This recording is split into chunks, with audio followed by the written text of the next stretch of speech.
Келесі 638 есепте сурет бойынша бос орындарды толтырып бөлшектердің қосындысын табыңыздар дейді. Дөңгелегіміз 3 бөлікке бөлінген. Оның бір бөлігі боялған. Дөңгелегіміз 2 бөлікке бөлінеді, оның бір бөлігі боялған. Сонда дөңгелегіміз 6 бөлікке бөлініп, оның 2 бөлігі боялған. Дәл солай 6 бөлікке бөлініп, оның 3 бөлігі боялған. Сонда бізде дөңгелегіміз 6 бөлікке бөлініп, оның 5 бөлігі боялған екен. Енді дәл солай 3-тен 1-ге қосамыз, 2-ден 1-ді ортақ бөлім берсек 6-дан береміз. Сонда 2 қосылған 3 болады. Сонда 6-дан 5-ге тең болады екен. Келесі 639 есептің біріншісін шығарайық.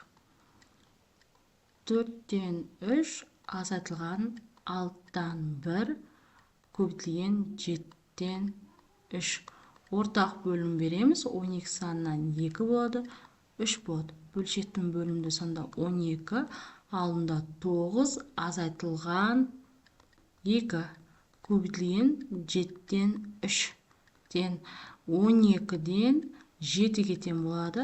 7-тен 3 қысқартып жіберейік 7-ні.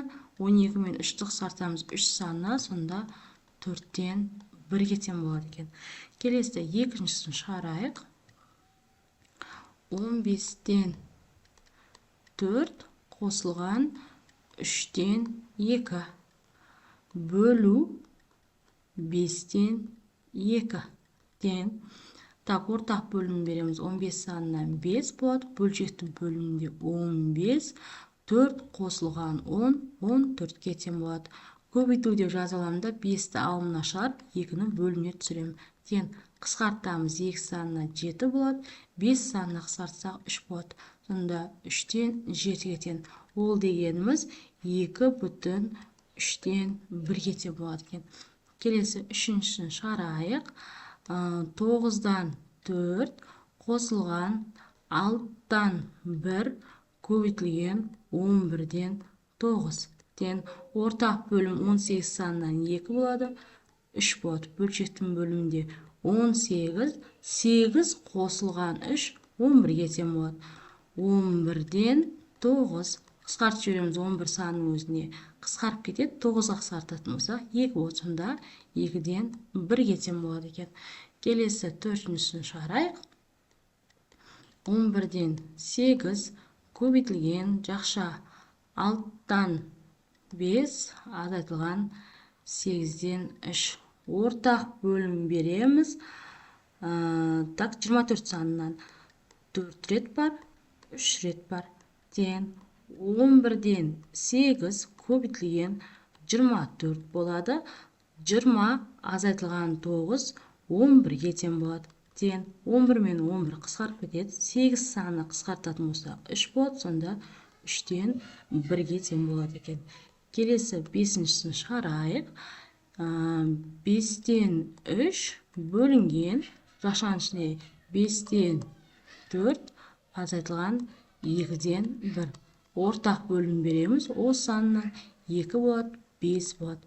Тең 5-тен 3 бөлінген бөлшектің бөлімінде 10 болады. 8 азайтылған 5 3-ге тең болады. Тең 5-тен 3 көбейтілген дейміз. 10 алымына шығады, 3 бөліміне түседі. Қысқарып кетеді. Қысқартып жіберейік, 2-ге тең болады. Сонда жауабы 2-ге тең болады екен. Келесі 6-шысын шығарайық.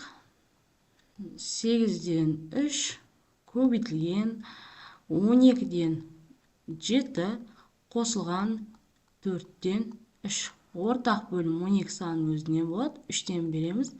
8-ден 3 көбейтілген бөлшектің бөлімінде 12, 7 қосылған 9, так 16-ға тең болады. Қысқартып жіберейік, 8 санына 2 болады. 3-ке қысқартатын болсақ 4 болады. Сонда бұл екеуін де 2-ге қысқартып жіберетін болсақ 2-ден 1-ге тең болады. Бұл есебіміз аяқталады.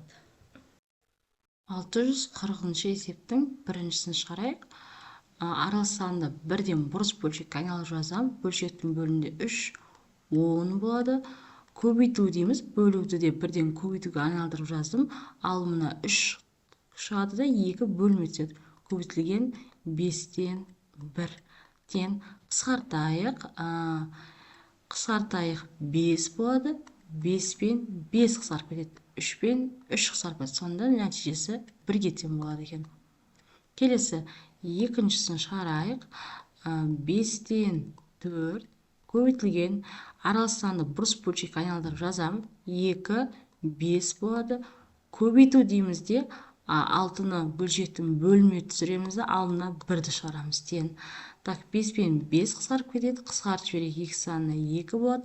2 мен 3-ті қысқартсақ 3 болады. Сонда 3-тен 1-ге тең болады екен.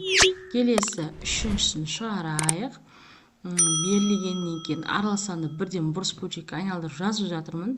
5, 15, 16 болады. Көбейтілген 8-ден 5. Бөлуді бірден көбейтуге айналдырып жазам. Бөлшектің бөліміне 2 түседі, алымына 7 шығады. Сонда қысқартайық 2 болады. Қысқартайық және 2 мен 2 қысқарып кетеді. Сонда жауабы 7-ге тең болады екен. Келесі төртіншісін шығарайық. 26 бөлінген 4, 12, 12, 13. Көбейтілген 16-тан 1 тең.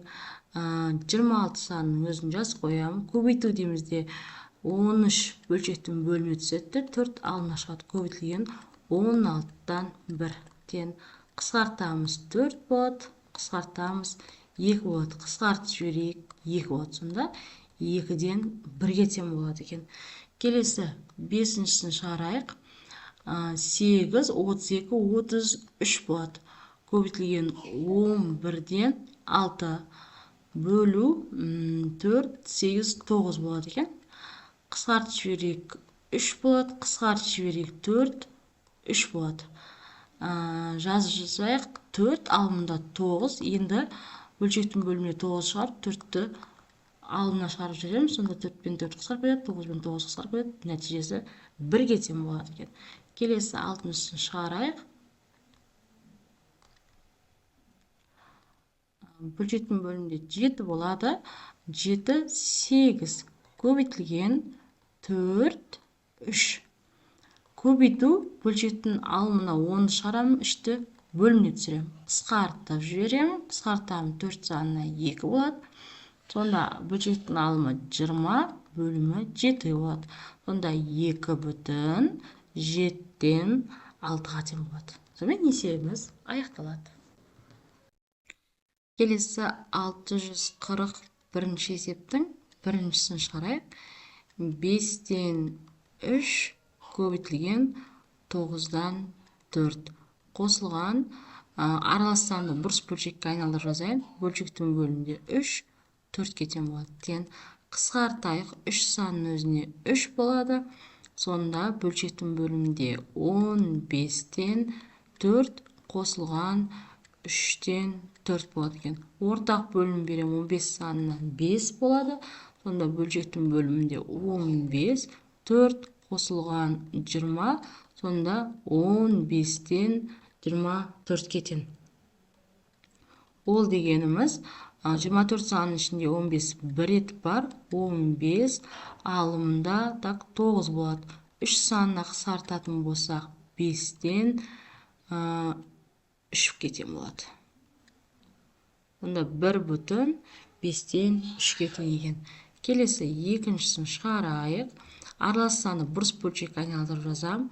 4, 5 көбейтілген 5-тен 2 азайтылған 3-тен 1 тең.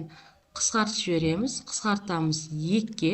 Сонда 2-ден 1 қалды. Азайтылған 3-тен 1. Ортақ бөлім 6 санынан болады. 2, 3. Бөлшектің бөлімінде 6, 3 азайтылған 2. Сонда 6-тан 1-ге тең болады. Келесі үшіншісі 8-ден 3 бөлу бірден көбейтуге айналдырып жазайық. Осы жерде алымында 2-ні шығарып жіберейік, бөлшектің бөліміне 1-ді түсірейік. Қосылған 4, 12, 13 болсын. Сонда қысқартып жібереміз 4 болады. Бөлшектің бөлімінде 4-тен 3 қосылған 4-тен 13. Сонда бөлшектің бөлімінде 4 болады. Алымы 16-ға тең болады. Нәтижесі 4-ке тең болады екен. Келесі 4-ші есебін шығарайық.